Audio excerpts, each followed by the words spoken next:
Welcome back, students. Myself, Raghuvan sir, extends the chapter 1 in political science. The chapter is federalism. जैसा कि मैंने पिछले video में की फीचर्स ऑफ फेडरलिज्म या संघवाद की प्रमुख विशेषताओं का जिक्र किया था, जिसका मुख्य निष्कर्ष था कि संघीय व्यवस्था के गठन और कामकाज के लिए दो चीजों का होना आवश्यक है। पहला, विभिन्न स्तरों की सरकारों के बीच सत्ता के बंटवारे के नियमों पर आपसी सहमति होनी चाहिए, और दूसरा, इनका एक दूसरे पर विश्वास होना चाहिए कि वे अपने अपने जुरिस्डिक्शंस या अधिकार क्षेत्रों को मानेंगे। इस प्रकार एक आदर्श संघीय व्यवस्था में ये दोनों पक्ष होते हैं, पारस्परिक विश्वास और साथ रहने पर सहमति। केंद्र और विभिन्न राज्य सरकारों के बीच सत्ता का बंटवारा हर संघीय सरकार में अलग अलग प्रकार का होता है।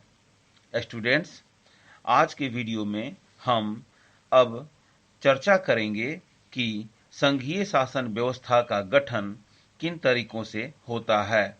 हालांकि फेडरलिज्म की स्थापना हर देश की अपनी ऐतिहासिक संदर्भों पर निर्भर करती है। अतः संघीय शासन व्यवस्थाएं आमतौर पर दो तरीकों से गठित होती हैं, अर्थात there are two kinds of routes through which federations have been formed. तो चलिए फेडरल सिस्टम का गठन जिन दो तरीकों से होता है उसे एक चार्ट के द्वारा समझने का एक प्रयास करते हैं। यहाँ दिया हुआ है टू रूट्स ऑफ फेडरेशन, अर्थात संघीय व्यवस्था के दो तरीके।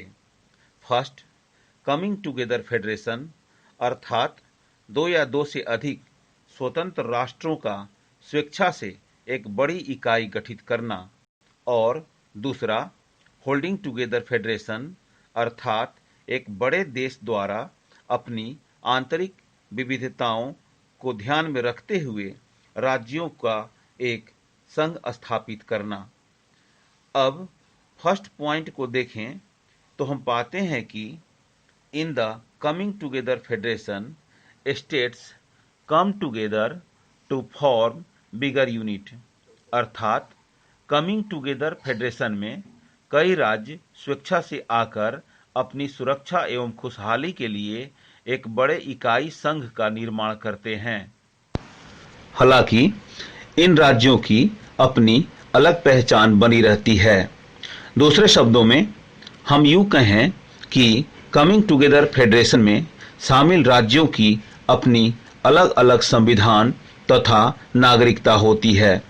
उदाहरण के तौर पर यूएसए, स्विट्जरलैंड तथा ऑस्ट्रेलिया में फेडरल गवर्नमेंट का निर्माण कमिंग टुगेदर फेडरेशन के आधार पर हुआ है, पर हाँ, इनके कोई भी राज्य जब चाहें संघ से आजाद भी हो सकते हैं। दूसरी ओर, in the holding together federation, large country divides its power between the constituent units, अर्थात होल्डिंग टुगेदर फेडरेशन में एक बड़ा देश अपनी शक्तियों का विभाजन अपने राज्यों तथा केंद्र की सरकारों के बीच बांट देता है। उदाहरण के तौर पर इंडिया, स्पेन, बेल्जियम इत्यादि देशों में होल्डिंग टुगेदर फेडरेशन पर आधारित संघीय व्यवस्था का गठन हुआ है। इसके अंतर्गत संघ में शामिल राज्यों की अलग अलग नहीं बल्कि एक ही नागरिकता और पूरे संघ के लिए एक ही संविधान होता है, और साथ ही इसके राज्यों को संघ से अलग होने की स्वतंत्रता नहीं है।